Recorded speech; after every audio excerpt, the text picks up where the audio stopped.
We had a meeting with President Herman Van Rompuy, who's President of the European Council, talking about the results of the European Council of Ministers meeting which took place last week, which was attended by, of course, all the presidents and prime ministers of the 27 EU member states. And one of the big issues they were discussing was Egypt and the uprising in Egypt.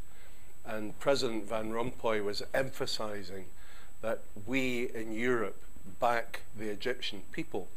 Well, in my own intervention in that debate, I said we're in good company because the Grand Ayatollah Khamenei of Iran has also now said that he backs the uprising in Egypt.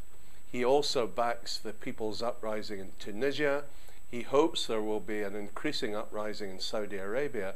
And it's not surprising, of course, because the brutal, oppressive regime in Iran wants to spread its hegemony over the whole of the Middle East. They want to be the big player in the Middle East.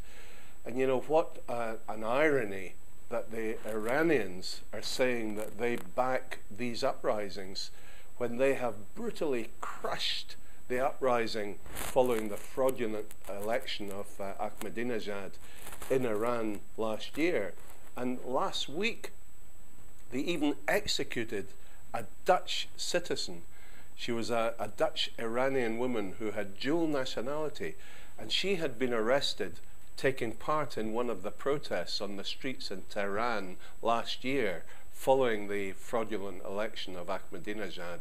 And last week they executed her, an EU citizen, without ever giving her access to lawyers or even to representatives from the Dutch embassy.